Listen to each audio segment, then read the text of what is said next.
I'd like to turn first of all to Matthew chapter 11. सबसे पहले मैं मत्ती रचित सुसमाचार इसके 11वें अध्याय की ओर मुड़ना चाहूंगा। Through the years, I have felt that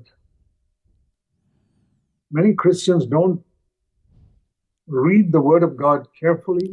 इन सारे वर्षों में मैंने एक बात पाई है कि अधिकतर मसीही लोग परमेश्वर के वचन को ध्यान से नहीं पढ़ते They don't take what it says seriously. और जो बाइबल बताता है उसे वे गंभीरता से नहीं लेते। And the result is they miss out on a lot of things which God has for them, और उसका परिणाम ये है कि वे कई चीज़ों से चूक जाते हैं which they're going to discover when Christ comes again. ऐसे कई चीज़ों से वे चूक जाते हैं जिनकी खोज वे तभी करेंगे जब मसीह वापस लौटेगा And find that they have suffered a great loss. और तब वे पाएंगे कि उन्होंने एक बहुत बड़ी हानि सही है या हानि उठाई है। So, whatever our past failures may have been, and all of us have failed a lot in our past life, और हमारे बीते असफलताएं जो भी क्यों ना रही हो, और हम सब अपने बीते जीवन में, अतीत के जीवन में बहुत ज़्यादा असफल रहे हैं। it's very important for us to see that God gives us a new beginning.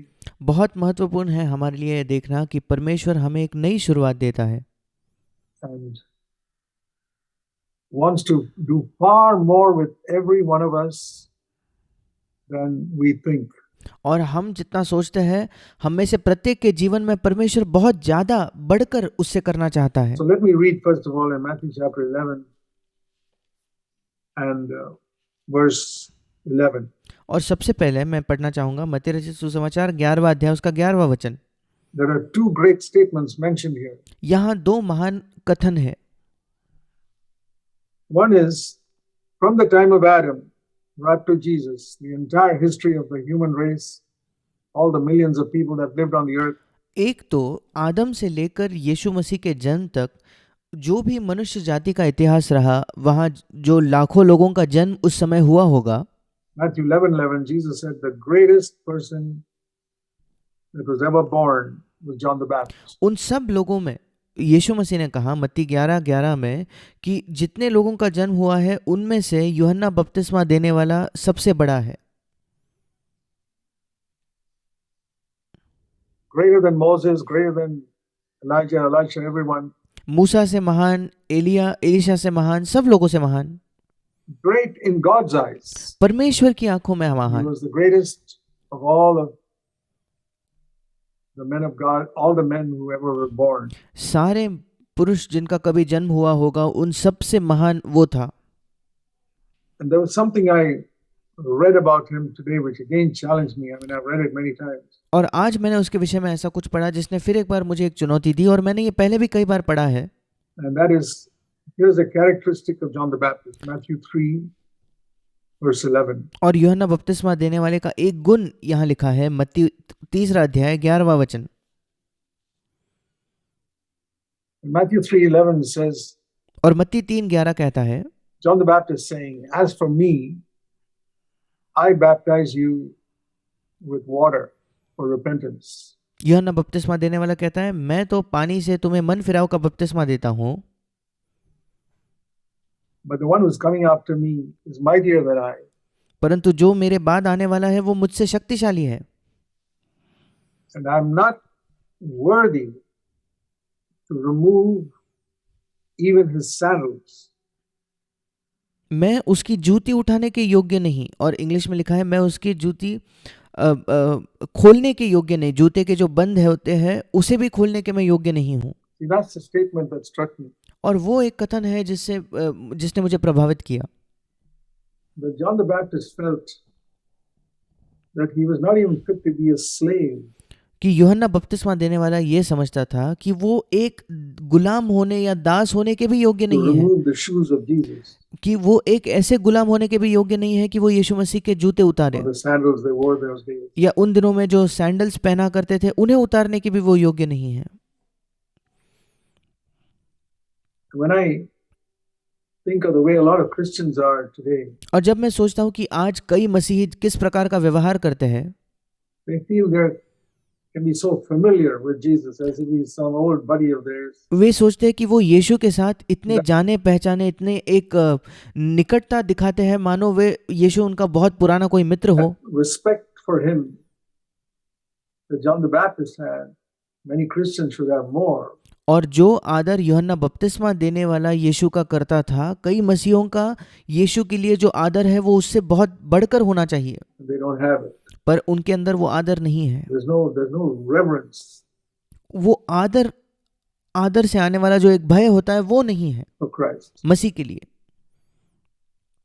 Let's turn back to Matthew 11:11. आइए हम फिर एक बार निकालेंगे मत्ती 11:11। Jesus said,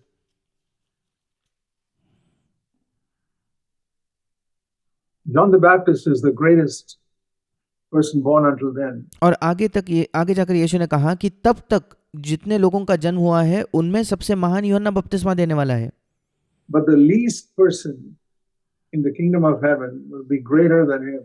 पर वो कहता है कि स्वर्ग के राज्य में छोटे से छोटा, अर्थात सबसे जो छोटा है वो भी उससे बड़ा है। That's amazing. ये अद्भुत है। You and I claim to be part of the kingdom of heaven. आप और मैं ये दावा करते हैं कि हम स्वर्ग के राज्य के लोग हैं या स्वर्ग के राज्य का हिस्सा है। Baptist came to a kingdom of earth. That is what God had promised the Israelites. यूहन्ना बपतिस्मा देने वाला ये एक पृथ्वी के राज्य में जन्मा था, क्योंकि परमेश्वर ने इसराइलियों को उसी बात का वायदा दिया था, Kingdom of the earth. एक पृथ्वी का राज्य। And he's promised us the kingdom of heaven. और उसने हमें स्वर्ग के राज्य का वायदा दिया है। And he said the least person in this kingdom, that's you and me. और ये यीशु कहता है कि जो सबसे छोटे से छोटा व्यक्ति स्वर्ग के राज्य का, अर्थात आप और मैं, can rise spiritually to a greater height than John the Baptist. आत्मिक तौर पर हम यूहन्ना बपतिस्मा देने वाला जिस ऊंचाई तक पहुंचा था उससे बढ़कर उठ सकते हैं, उससे ऊपर उठ सकते हैं। I want to take that seriously. मैं इसे गंभीरता से लेना चाहता हूँ। John the Baptist was my hero right from my early Christian life because the man was so bold and fearless. मेरे मसीह जीवन के आरंभ से ही यूहन्ना बपतिस्मा देने वाला मेरा एक हीरो रहा है, मेरा एक नायक रहा है, क्योंकि वो इतना निडर था, इतना हिम्मत से भरा हुआ था। And he didn't seek the honor of any man. और वो किसी मनुष्य के आदर को नहीं खोजता था। He was willing to lose his life for Christ. वो मसीह के लिए अपना जीवन भी खोने के लिए तैयार था। And if we have that same attitude, I believe we can rise higher than him. अगर हमारे अंदर वही रवैया है तो मैं विश्वास करता हूँ कि हम उससे ऊंचा उठ सकते हैं। Particularly if we have this attitude, Lord, I'm not even worthy to untie your laces. पर विशेषकर अगर हमारे अंदर ये मनोभाव हुआ तो कि प्रभु तेरे जूतों के बंद को खोलने के लिए भी मैं योग्य नहीं हूँ। I don't want to be so familiar with you as if you're some old buddy of mine. मैं ये नहीं चाहता प्रभु कि मैं तेरे साथ एक इस प्रकार का एक नज़दीकी दिखाऊं कि मैं तुझे अपना कोई बहुत पुराना मित्र समझ बैठूं, तुझसे इतना परिचित नहीं होना चाहता। And if we have that attitude, we will come into an intimacy with Jesus Christ. अगर हमारा ये रवैया हुआ तो फिर हम यीशु मसीह के साथ एक घनिष्ठता में या एक नज़दीकी में आ पाएंगे, where he's our close friend. जहां वो हमारा बहुत ही घनिष्ठ मित्र होगा। Many never come into that because they don't begin with a reverence for God. कई लोग वहां तक नहीं पहुंचते उस स्तर तक क्योंकि वे परमेश्वर के लिए एक आदर और इज्जत उनके हृदय में नहीं है। I've often said that the early apostles had one big advantage over today's Christians. मैंने कई बार कहा है कि जो पहले के प्रेरित थे उनकी आज के मसीहों की तुलना में उनके पास एक बहुत बड़ा लाभ था। Those apostles spent 30 years as Jews, and their parents taught them one thing, the fear of God. वे प्रेरित जो थे उन्होंने अपने जीवन के 30 वर्ष यहूदी बनकर बिताए और उनके माता पिता ने उन्हें एक बात सिखाई, वो थी परमेश्वर का भय। They knew zero about the grace of God. परमेश्वर के अनुग्रह के विषय में वे बिल्कुल शून्य जानकारी रखते थे, But they knew a lot about the fear of God. पर परमेश्वर के भय के बारे में वे बहुत कुछ जानते Parents थे। taught them reverence and the fear of God, and they grew up in the fear of God, the fear of God. उनके माता पिता ने उन्हें परमेश्वर का आदर करना, उसका सम्मान करना सिखाया और वे परमेश्वर के भय में बड़े होते गए, उसके भय में बड़े होते गए। reverence for God, and then one day they heard about the grace of God from Jesus. और परमेश्वर का आदर सुनते सुनते वे बड़े हुए और एक दिन उन्होंने यीशु मसीह से परमेश्वर के अनुग्रह के बारे में सुना। And because that knowledge of the grace of God was built on a foundation of the fear of God, और परमेश्वर के अनुग्रह का जो उनका ज्ञान था वो परमेश्वर के भय के नींव के ऊपर उनके लिए बना था। मतलब उनके जीवन में पहले परमेश्वर का भय था, उस नींव के ऊपर परमेश्वर के अनुग्रह की जानकारी उन्हें मिली। it brought real results in their lives. इस वजह से उनके जीवन में सच्चे परिणाम दिखने लगे। I mean, look what they accomplished for God in their lifetime. देखिए उनके जीवन काल में उन्होंने परमेश्वर के लिए क्या कुछ हासिल किया। And the tragedy today is और आज दुख की बात यह है, all Christians have come straight away into the grace of God. सारे जो मसीही हैं वे सीधा सीधा परमेश्वर के अनुग्रह में प्रवेश कर चुके हैं without having had a period of the fear of God और उनके जीवन में ऐसा कोई समय नहीं रहा जहां उन्होंने परमेश्वर के भय को जाना है। before learning the grace of God. परमेश्वर के अनुग्रह को सीखने के पहले उन्होंने परमेश्वर के भय को नहीं सीखा है।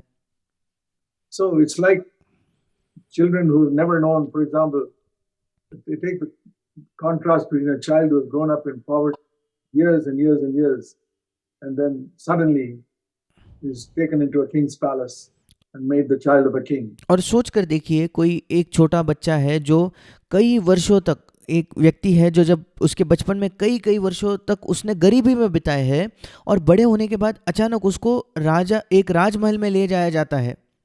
Boy, that child will really appreciate what that king has done for him. और उस राजमहल में जब वो उस राजा का बेटा बनता है तो वो जो बच्चा है वो बहुत एक सराहना उसके हृदय में होगी, एक तारीफ उसके हृदय में होगी, एक मूल्य होगा कि उस राजा ने उसके लिए क्या किया है इसका। Because he spent so many years in poverty and क्योंकि उसने कई वर्ष अपने जीवन के गरीबी में बिताए, struggling. और Now संघर्ष he's में, made a prince. और अब वो एक राजकुमार बन चुका है, राजा का बेटा बन चुका है। Whereas a child born into the king's home, पर उसके बजाय अगर एक बच्चा जिसका जन्म ही राजा के महल में होता है, राजा के परिवार में होता है, तो who has been from day one was a prince, will और जिसका जन्म से ही पहले दिन से वो अगर एक राजकुमार है तो never appreciate that. वो कभी उस बात को समझ नहीं पाएगा, उसके मूल्य को नहीं समझ पाएगा। That is the contrast between those disciples those early disciples becoming disciples of Jesus and many people today. यही अंतर है उन पहले के शिष्यों में जो यीशु मसीह के शिष्य बने और कई लोग जो आज मसीही हैं। We take so much for granted, हम कई चीजों को बहुत हल्के में ले लेते हैं, and that is why so many people play the fool with sin. इसी वजह से कई लोग पाप के साथ खेलते हैं। They never take sin seriously. वे कभी पाप को There are गंभीरता से नहीं multitudes of लेते। Christians who never take a matter like anger, for example, seriously. ऐसे बहुत बड़ा जन समुदाय, लोक समुदाय है मसीहों का जो उदाहरण के तौर पर क्रोध या गुस्से के मामले को कभी गंभीरता से नहीं लेते। They never take a matter of like lusting with the eyes seriously. They way never कभी भी अपने आंखों से अभिलाषा करना या एक स्त्री को कुदृष्टि से देखना, इस मामले को कभी भी गंभीरता से नहीं लेते। take internet pornography seriously. या इंटरनेट पर अश्लील तस्वीरें देखना, पोर्नोग्राफी देखना, उसे वे कभी गंभीरता से नहीं लेते। Why is that? ऐसा क्यों? You think John the Baptist would, if he were living today, would be watching internet pornography? आपको क्या लगता है अगर यूहन्ना बपतिस्मा देने वाला आज जीवित होता तो क्या वो इंटरनेट पर अश्लील चीजें देख रहा होता? You think he'd be lusting after women? आपको लगता है क्या वो स्त्रियों पर कुदृष्टि डालकर उनके लिए लालसा कर रहा होता? How are we greater than John the Baptist? फिर कैसे हम यूहन्ना बपतिस्मा देने वाले से महान हुए? We have not learned the fear of God. मैं आपको बताना चाहता हूँ, हमने परमेश्वर के भय को नहीं सीखा है। We have not learned to be humble हमने नम्र होना नहीं सीखा है। before Jesus to say, Lord, I'm not worthy even to untie your laces. हमने यीशु के सामने नम्र होकर ये कहना नहीं सीखा है कि प्रभु तेरे जूतों के बंद को, उन लेसेस को खोलने के भी मैं योग्य नहीं हूँ। We become so familiar with him. He's my friend and I can talk to him. And हम उसके साथ इतने परिचित हो जाते हैं कि वो मेरा मित्र है, मैं उससे बात कर सकता हूँ। even when we go to church services, very casual in our attitude. Jesus, we don't even recognize that Jesus is there. Not और जब हम कलीसिया की सभाओं में जाते हैं तो यीशु मसीह के प्रति जो हमारा रवैया होता है वो बहुत ही एक अनौपचारिकता अनौपचारिक तौर पर हम उसके साथ बर्ताव करते हैं। यहाँ तक कि हम ये भी महसूस नहीं करते हैं, इस बात का भी हमें एहसास नहीं होता कि यीशु मसीह खुद वहाँ है। church service. Very often we sing songs without recognizing that we're singing to Him. कई बार हम गीत गाते हैं ये न पहचानते हुए कि हम इन गीतों को यीशु के लिए गा रहे हैं। And we sit there.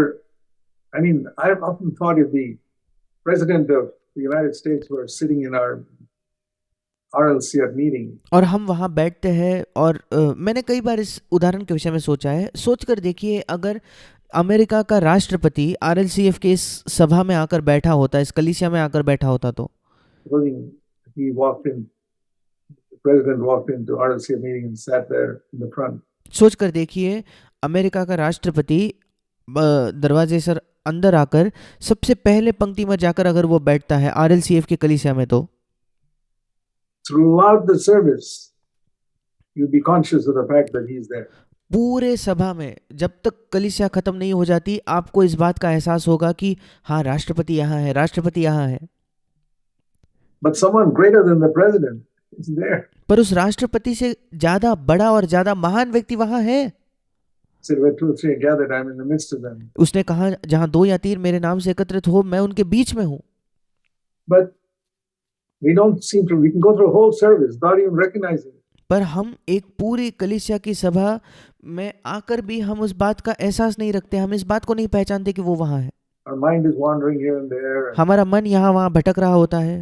I know the person is preaching up there. We hear bits and pieces of what he says. मैं जानता हूँ कि वो व्यक्ति वहाँ प्रचार कर रहा है, उस व्यक्ति के प्रचार के कुछ हिस्से हम सुनते हैं।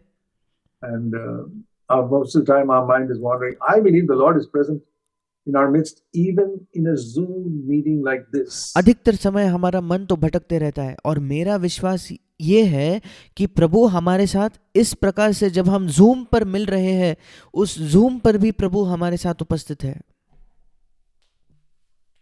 To the Lord, it doesn't make a difference whether you're sitting in one building or sitting in many places. I personally believe the Lord is in our midst. प्रभु को कोई फर्क नहीं पड़ता कि आप एकत्रित एक इमारत में बैठे हो, एक छत के नीचे बैठे हो, या इस प्रकार से जूम पर मिल रहे हो। मैं पूरा विश्वास करता हूँ कि प्रभु अब हमारे बीच में है। I wouldn't dare to speak to you if I did not believe that the Lord was there to prompt me as to what I should say. और मैं हिम्मत नहीं करता आपसे बात करने की अगर मेरे अंदर ये विश्वास नहीं होता कि प्रभु यहाँ उपस्थित है, मौजूद है, और मुझे सहायता करेगा, मुझे बताएगा कि मुझे क्या कहना चाहिए। I wouldn't waste my time. फिर मैं अपना समय नहीं गवाता, I'd go and do something else. मैं जाकर कुछ और I कर wouldn't be लेता। like these run-of-the-mill preachers who just preach for a living or मैं उन प्रचारकों के जैसा नहीं हूँ जो केवल अपने पैसे कमाने के लिए, आमदनी कमाने के लिए वे प्रचार करते हैं, to earn their living. Far from it. या तनख्वाह कमाने के लिए। नहीं, मैं वैसा नहीं हूँ, बिल्कुल नहीं। So it's very important for us to take our calling far more seriously than we have. और इसलिए ये हमारे लिए बहुत बहुत महत्वपूर्ण है कि हम अपने बुलाहट को बहुत ज़्यादा गंभीरता से लें। हमने जितना आज तक लिया है उससे कई ज़्यादा गंभीरता से हम उसे लें। And I want to challenge you to that, my brothers and sisters. और मेरे भाई और बहनों, मैं आपको उसके लिए चुनौती देना चाहता हूँ। We have only one life to live. हमारे पास एक ही जीवन है जीने के लिए।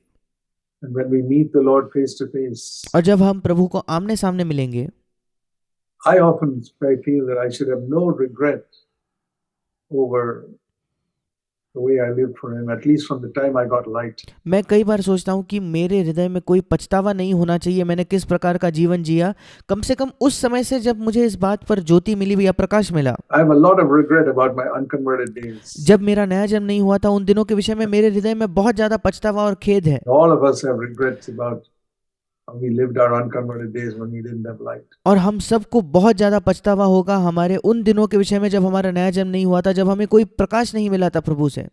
But that regret should make us run faster. पर वो जो पछतावा है, उसी के वजह से उसने हमें विवश करना चाहिए कि हम और भी तेज दौड़े। Remember once telling a bunch of young people, मुझे एक बार याद है कि मैं एक जवानों के झुंड से बात कर रहा था, I see you guys are hearing truths at a very young age, in your early teenage years. और मैंने उनसे कहा कि तुम जो बच्चे हो, तुम इन सत्यों को बहुत ही जवानी के समय में या अपने किशोर अवस्था के समय में सुन रहे हो, Which I discovered only when I was 35 years old. और ये ऐसे सत्य हैं जो इनको मैंने तब खोजा जब मैं 35 वर्ष का था। Till then, I was sort of for a while a zealous Christian, then backsliding and back and forth, back and forth. मेरे 35 वर्ष की उम्र तक मैं कभी कभार एक बहुत ही सरगर्म और जोशीला व्यक्ति मसीह होता था, फिर मैं पीछे फिसल जाता था, फिर प्रभु के लिए बहुत ज़्यादा एक जोश होता था, फिर पीछे फिसल जाता था। Until I understood what it is to be filled with the Holy Spirit, to understand the new covenant. जब तक मैं ये नहीं समझ गया कि पवित्र आत्मा से भरने का क्या मतलब है, और मैं नई वाचा को नहीं समझ गया, And understand what it means to be a part of a living church. और जब तक मैंने इस बात को नहीं समझा कि एक जीवित कलीसिया होने का जीवित कलीसिया का हिस्सा होने का मतलब क्या है, Then only my Christian life became serious. Like I've often, you've heard me use the 5 fingers. When I understood, उसके बाद ही मेरा मसीह जीवन ज़्यादा गंभीर हो गया। आपने मुझे कई बार ये उदाहरण देते हुए सुना है कि मसीह जीवन हमारे इन 5 उंगलियों के समान है।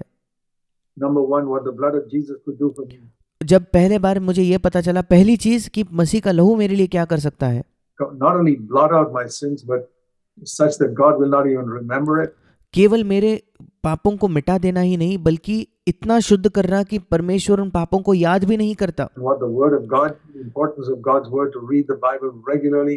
दूसरा, परमेश्वर के वचन का क्या ही महत्व है कि बाइबल को नियमित तौर पर हमें पढ़ना है, To study it and claim its promises, उसका अध्ययन करके उसके वायदों पर दावा करना है, obey its commands, and third, उसकी आज्ञाओं को मानना है, to be filled with the Holy Spirit, और तीसरा है पवित्र आत्मा से भरना, and fourth, to take up the cross और चौथा है क्रूस को उठाना every day, प्रत्येक दिन, and fifth, to be a part of a living body of Christ. और पांचवा जो है मसीह के जीवित देह का, जीवित शरीर का एक हिस्सा बनना, एक अंग बनना। Not just nominally go to a church, ये नहीं कि नाम के लिए हम केवल किसी कलीसिया में जाए, to be an active member of a living body of Christ.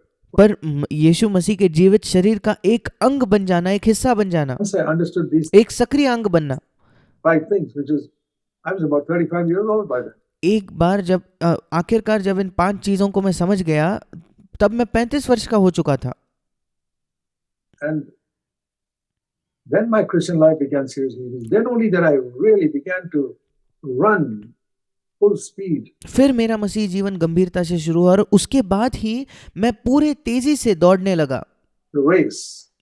So I was telling these young people, उस दौड़ को मैं तेजी से उसके बाद ही दौड़ने लगा, और इसलिए मैं इन जवान लोगों को बता रहा था, you people have heard these truths from me when you are 16, 17 years old. मैंने कहा कि तुम जो लोग हो, तुमने मुझसे इन सत्यों को तब से सुना है जब तुम 16-17 वर्ष के थे, तब से, You come to an age of understanding और एक जब आप सयाने हो गए, समझने लगे, and you hear all these things. इन सारे सत्यों को तुम सुनने लगे, And you should be able to do far more than I can by the end of your life. और आपके जीवन के अंत में आपने मैं जितना कर पाया उससे काफी ज्यादा आपने करना चाहिए, Because you start so much earlier than me.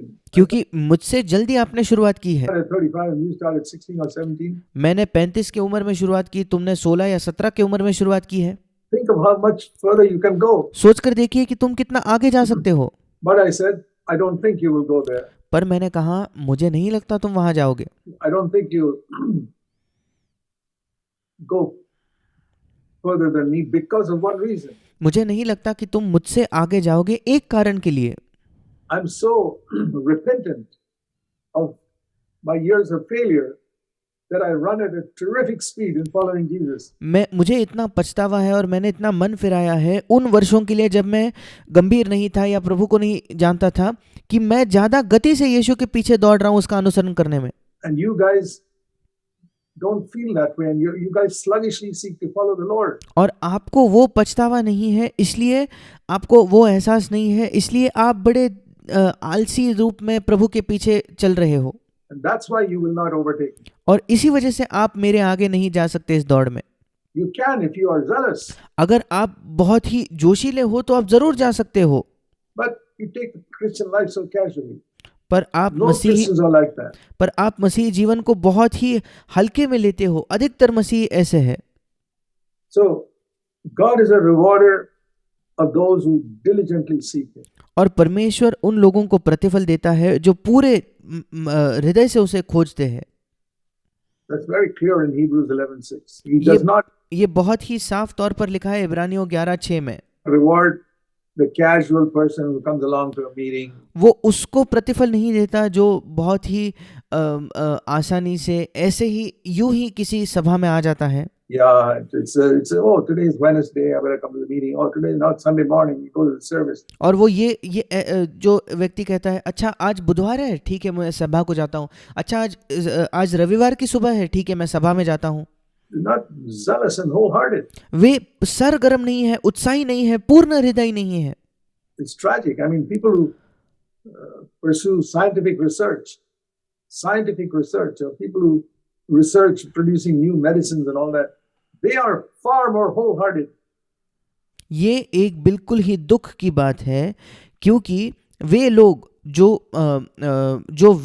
वैज्ञानिक है, जो खोज में लगे हैं या अनुसंधान में लगे हुए हैं, ऐसे लोग उनकी जब वो खोज कर रहे हैं, किसी नई दवाई की खोज में वे लगे हैं, वो ज़्यादा गंभीर है, वो ज़्यादा पूर्ण हृदय होते हैं हमारी तुलना में। In their profession than Christians are in following Jesus. कई मसीही जो है उनके जो मसीही यीशु का पीछा करने में जितना ज़्यादा उत्साह रखते हैं, उससे कई गुना ज़्यादा ये लोग जो रिसर्च कर रहे हैं, जो खोज कर रहे हैं वैज्ञानिक, उसमें वो ज़्यादा जोश रखते हैं। That's a tragedy. ये एक बहुत बड़ी दुख की बात है।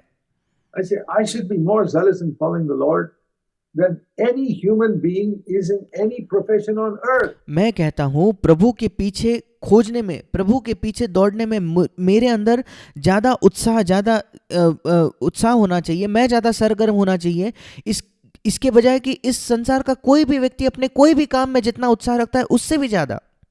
People who started business, day and night they're so zealous to promote that business. जो लोग किसी व्यवसाय को, किसी व्यापार को, बिजनेस को शुरू करते, दिन रात वे इसी खोज में रहते हैं कि कैसे उनके बिजनेस को वो बड़ा करे। And many of them become millionaires starting a new business. और उनमें से कई लोग एक बिजनेस शुरू करके लखपति करोड़पति बनते हैं। I should be 10 times more zealous than them. उनसे 10 गुना ज्यादा मुझे सरगर्म या उत्साही होना चाहिए।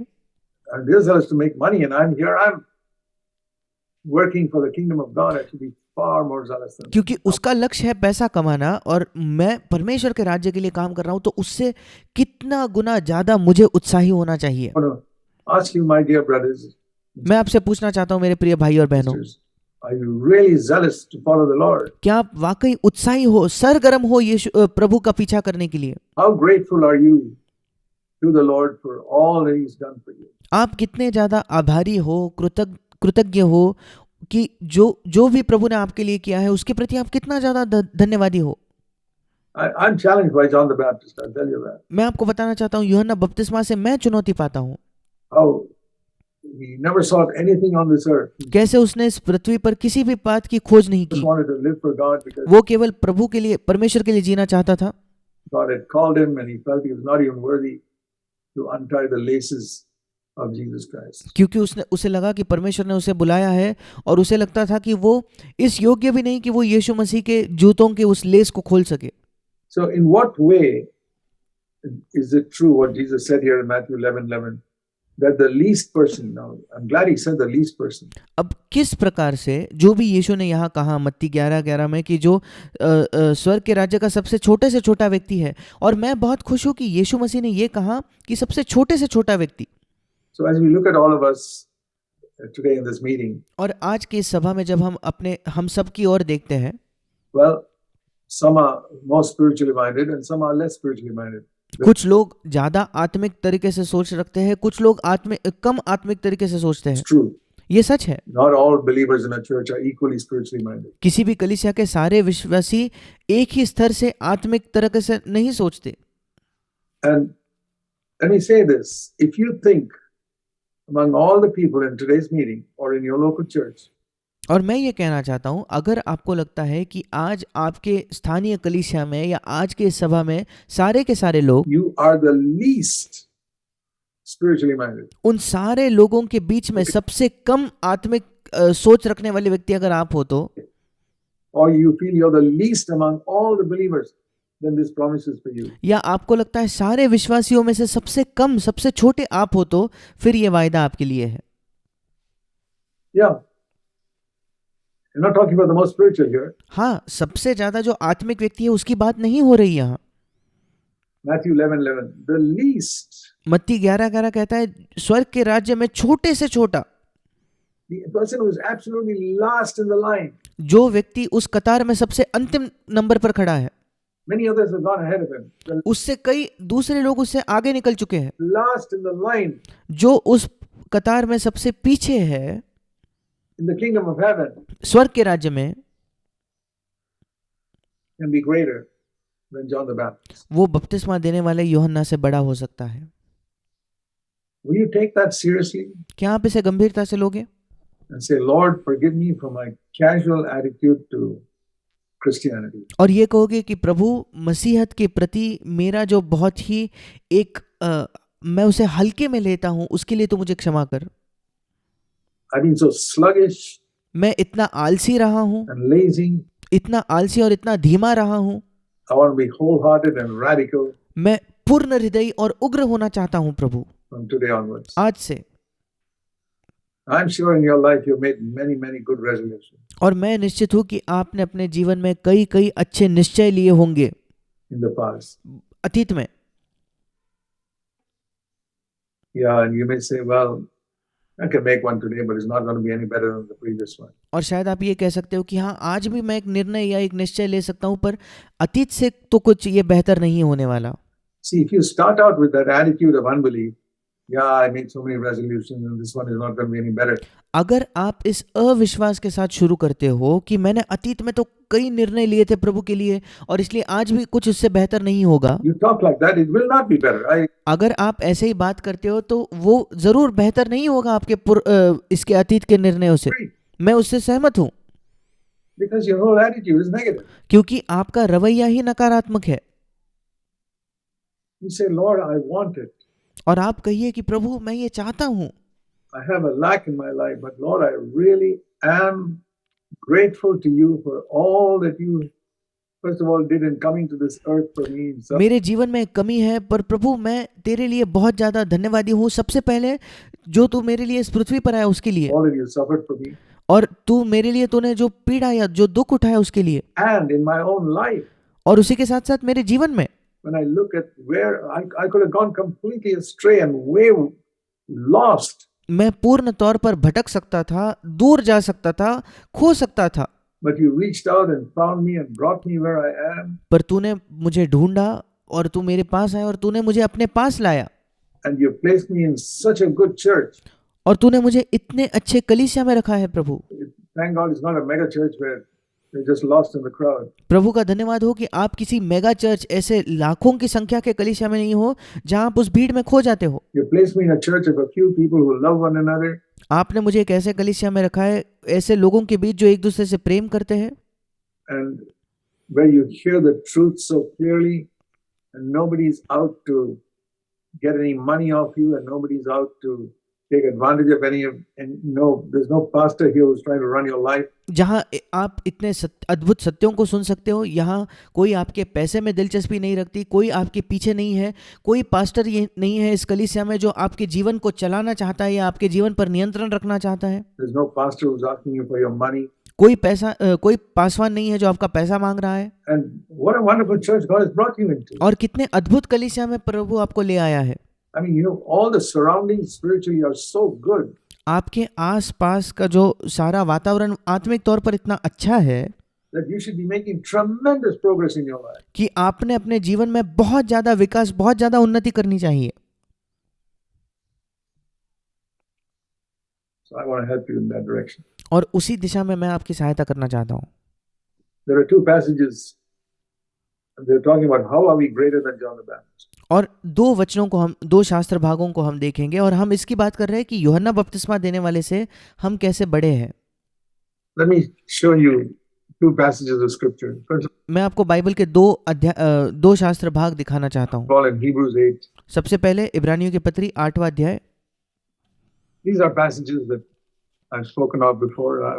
One ये ऐसे वचन हैं जिन पर मैंने पहले भी बात कर चुकी है। thing I never get tired of teaching the same things again and again. और एक चीज है कि मैं वही चीजों को बार बार सिखाने में कभी थकता नहीं। That's the one reason. एक कारण से I feel that people haven't entered into it fully. मुझे लगता है कि लोगों ने पूर्ण तौर पर उसमें वे प्रवेश नहीं किया है। I sometimes feel like I'm a teacher in a school, say teaching a maybe a little difficult subject like multiplication. कई बार मैं सोचता हूँ कि किसी पाठशाला में एक शिक्षक है जो शायद थोड़े से एक कठिन से विषय को पढ़ा रहा है, मानो गणित का वो गुना करना सिखा रहा है। Or long division. Long division is a little complicated, you know. या जो डिवीजन होता है, चीजों को कैसा विभाजन करते हैं अंकों का, उसे वो सिखा रहा है। Dividing long numbers by other long numbers. अगर एक एक जो संख्या है उसे दूसरे एक बड़ा कोई संख्या होगी उसको उसका विभाजन करना दूसरे एक बड़े संख्या से। Say here's a student who hasn't understood it. और सोच कर देखिए यहाँ कोई विद्यार्थी है जो नहीं समझ रहा कि क्या चल रहा है। Well, if I were a teacher in that class, अगर मैं उस क्लास में पढ़ा रहा होता तो it's not a kindergarten class or ABC where how Jesus can forgive our sins. We're talking more about that, about overcoming sin. ये कोई बालवाड़ी का क्लास नहीं है जहां हम केवल ABC सिखाते हैं या ई सिखाते हैं, अर्थात यीशु हमारे पापों को क्षमा कर सकते हैं, उसकी बात नहीं कर रहे। हम उससे थोड़ा आगे बढ़ चुके हैं, हम पाप पर विजय पाने की बात कर रहे हैं।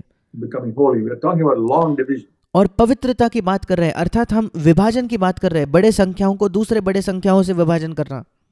And there are a number of students who still don't understand it. और वहाँ कई विद्यार्थी हैं जो इस बात को नहीं समझते। What do I do if I'm a good teacher? Okay, we're going to work at it again. फिर मैं क्या करूँगा? अगर मैं एक अच्छा शिक्षक हूँ तो मैं फिर एक बार वही पढ़ाऊंगा, उसके साथ उनके साथ काम करूँगा। We're going to do problem after problem after problem after problem till everybody in this class has mastered it. हम एक के बाद एक प्रॉब्लम करते रहेंगे। कब तक? जब तक इस वर्ग में, इस क्लास में बैठा हुआ प्रत्येक विद्यार्थी वो सीख नहीं जाता How to do long division. कैसे बड़े संख्याओं को दूसरे बड़े संख्याओं से विभाजन किया जाता है।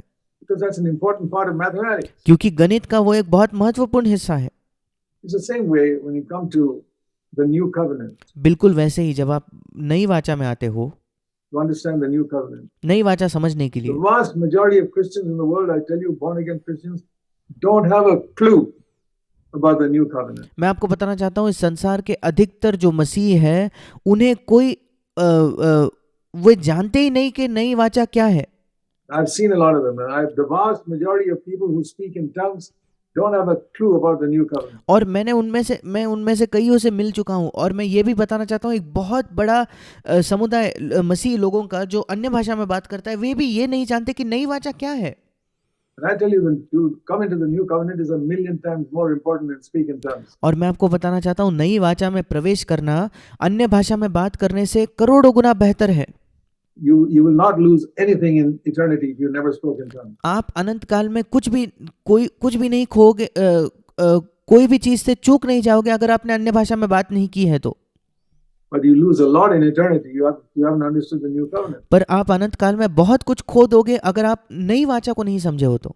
I'll tell you in Jesus' name, that is 1,000,000 times more important than speaking in tongues. मैं आपको यीशु के नाम से बताना चाहता हूँ कि नई वाचा को समझना या अन्य भाषा में बात करने से करोड़ों गुना बेहतर है।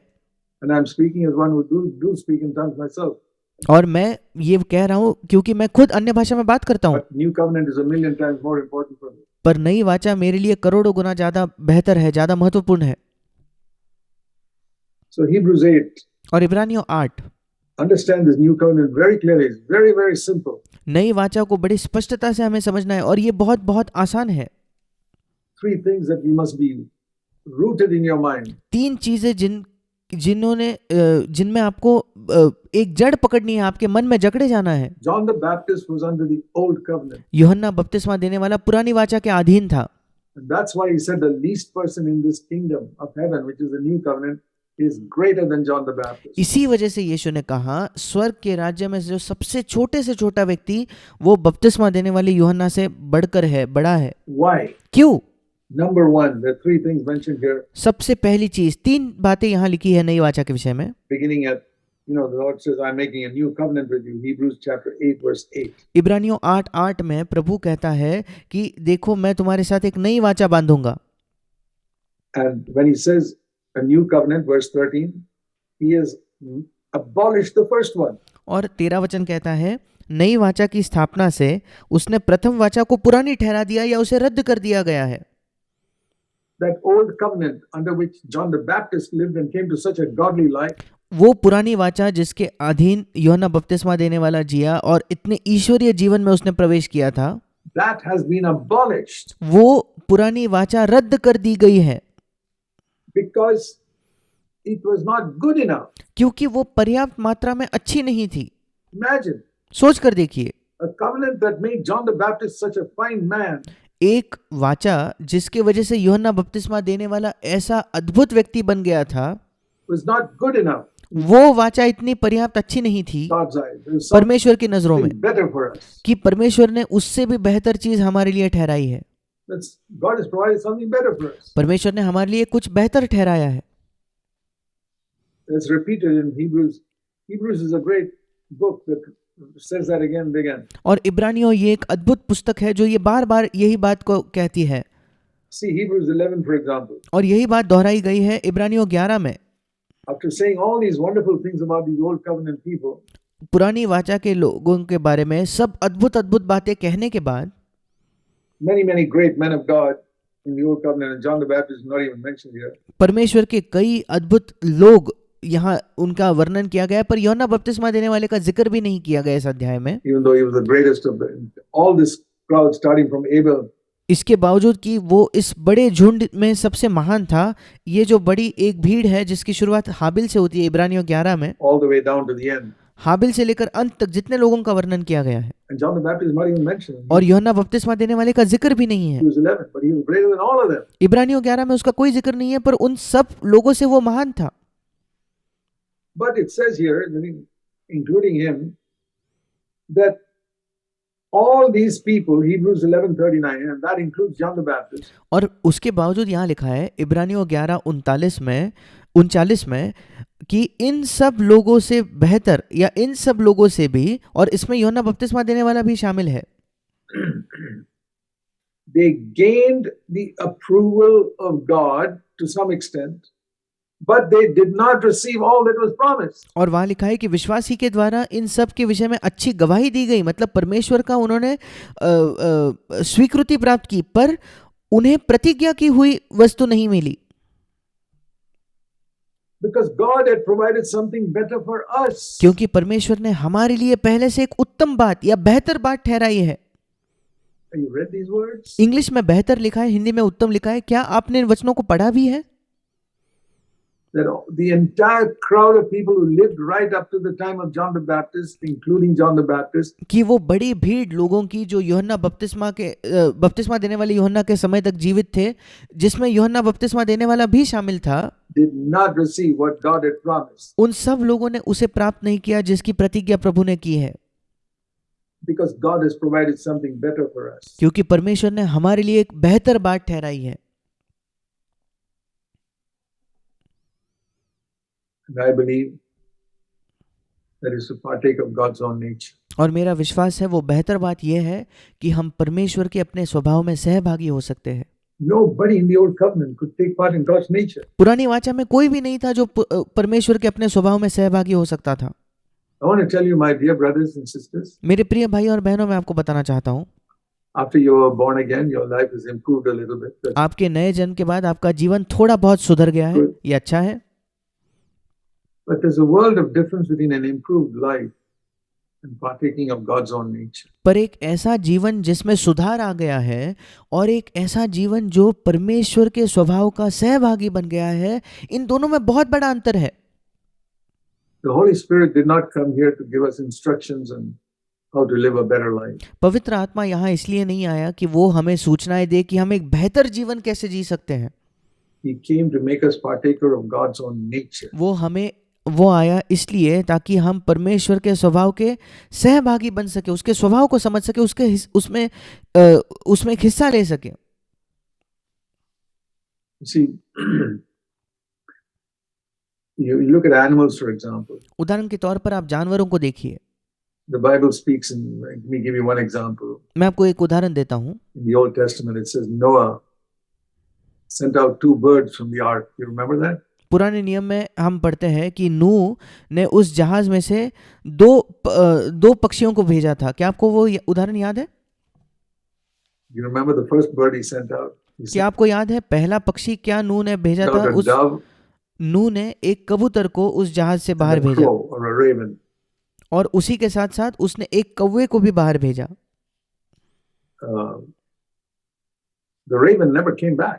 और वो जो कौवा था वो वापस नहीं लौट कर आया, That crow never came back. वो कौवा बिल्कुल वापस नहीं आया, The dove came back. पर वो कबूतरी जो थी वो वापस लौट कर आई।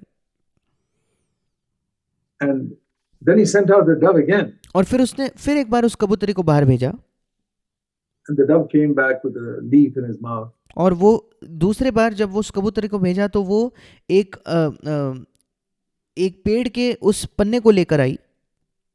Then Noah knew that leaves had started coming on the trees and the land was coming up.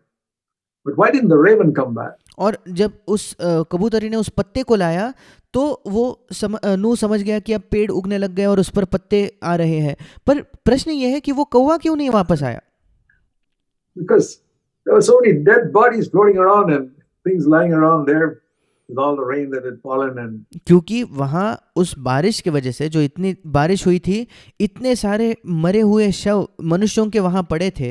Raven said, the crow said, I'm having a feast here. और कौवे ने कहा यहाँ तो मेरे लिए मानो एक बड़ी मेजबानी रखी Why है, should I go back to that rotten old ark क्यों मैं उस जहाज में लौट जाऊं? where they never gave me such good food as here? उन्होंने वहां तो मुझे कुछ अच्छा भोजन नहीं दिया, Lying on all the dead bodies, I can feed on them. Feed on यहाँ सारे मरे हुए जो शव है मनुष्यों के, उस मरे हुए शरीर को मैं खा सकता हूँ, चाहिए उतना खा सकता हूँ। them, feed on them.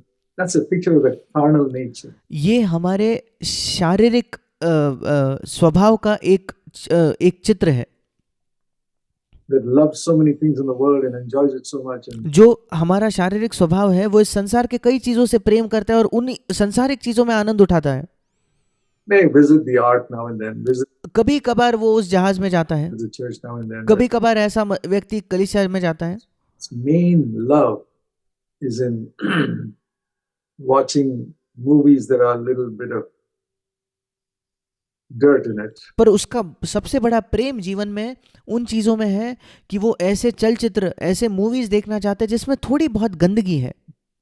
Enjoys the dirt of Hollywood movies, और हॉलीवुड के जो चलचित्र है उनकी गंदगी का भी वो आनंद उठाता है, like the raven enjoys those dead bodies, जैसे उस कौवे ने उन सारे मरे हुए शरीरों का आनंद उठाया, and enjoys making a little bit of money through some slightly unrighteous means. और थोड़ा सी अधार्मिकता को दिखाकर थोड़ा पैसा कमाना, उसे बहुत उसमें आनंद आता है। That's the raven. वो है कौवा। But the dove went out and saw that and said, I'm not going to have anything to do with that. पर वो कबूतरी वहां से निकली और उसने कहा कि मैं ये सब बिल्कुल नहीं चाहता, I'm going to be in the ark. मैं तो जहाज में ही रहूंगी, I'm going to be with God's people. I'm going to be totally upright, मैं परमेश्वर के लोगों के साथ रहूंगा, मैं पूरे तरीके से सीधा ही से चलूंगा, totally pure. बिल्कुल शुद्ध रहूंगा। I remember hearing the true story of a missionary couple who were living in a particular country. मुझे एक मिशनरी जो दाम्पत्य है उनकी कहानी याद आती है जो किसी एक देश में रहते थे, And where they were living, one dove came and made a nest just outside their window. और वो जिस देश में रहते थे, जिस जगह रहते थे, उनके खिड़की के बाहर ही एक कबूतर ने आकर अपना घर बनाया। And it was beautiful to see this dove, so delicate dove.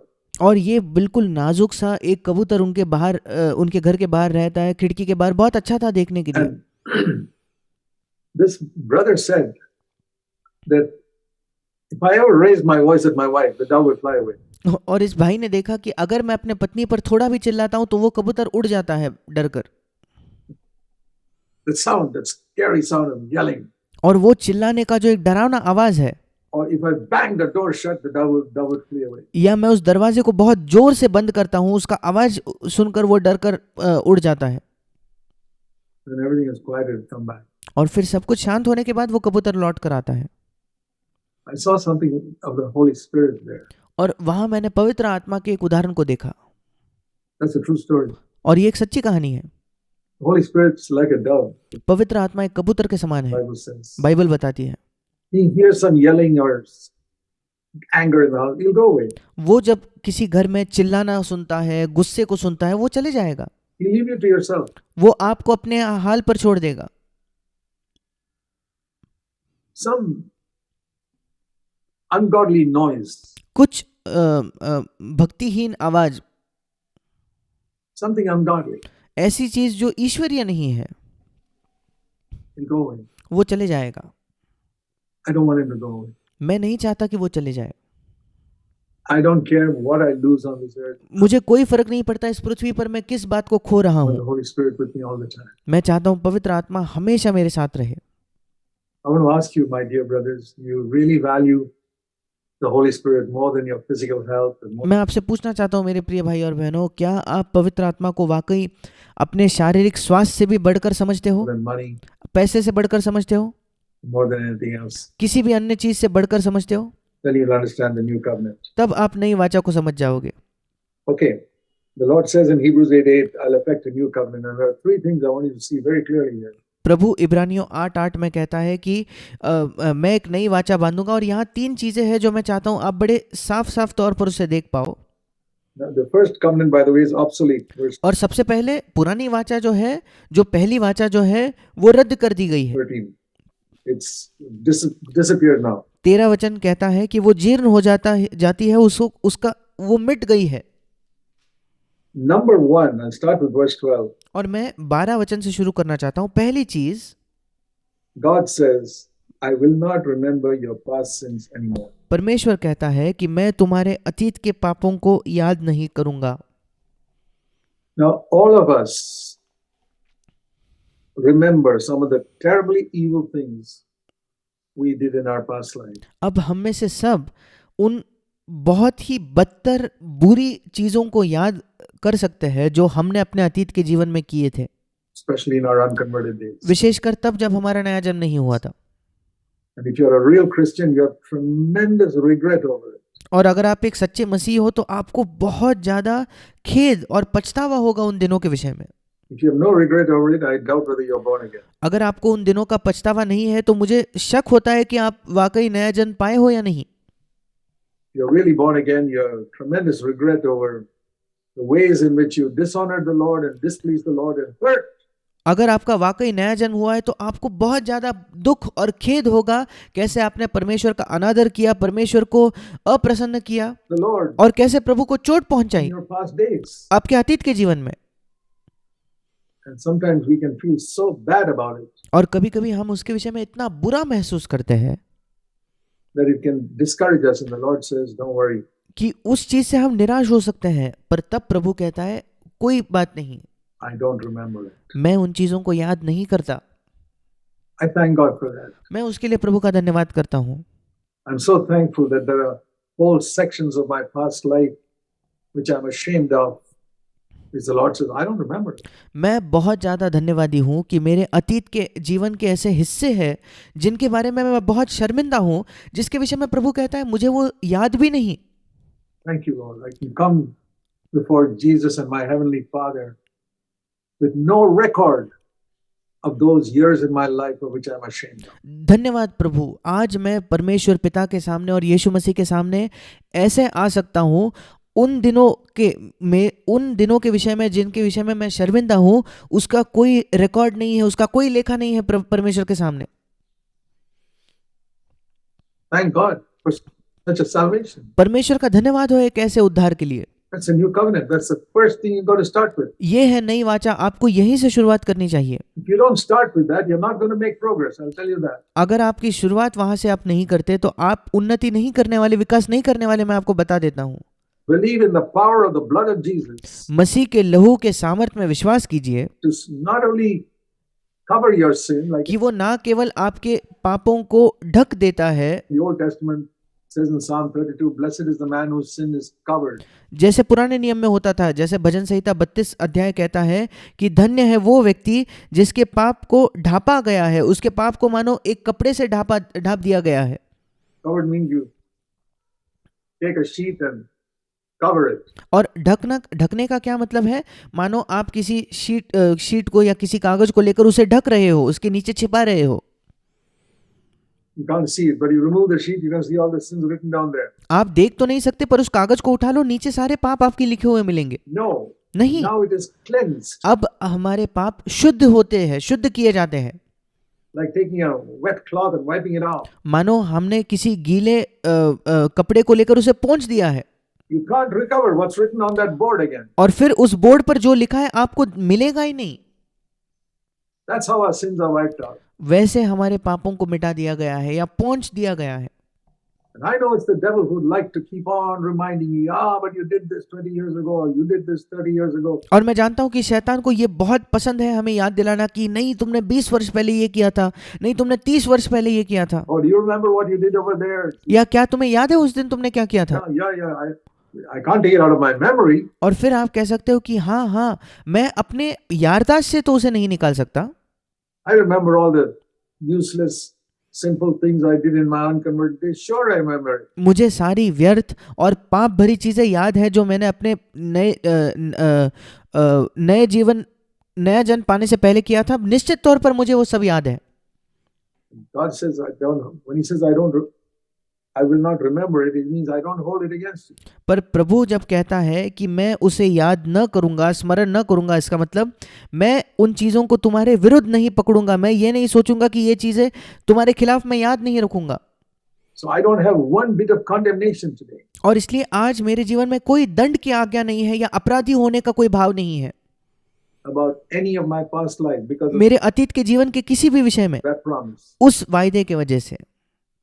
And my dear brothers, sisters, this may be elementary ABC, but sometimes Christians need to get their ABC right. और मेरे प्रिय भाई और बहनों, शायद आपके लिए ये बड़े बड़े मूलभूत सत्य हो आपके अ आ ई जैसे, पर कई बार हम जो मसीह हैं हमें अपनी अ आ ई या ABC को सही से सीखने की आवश्यकता है।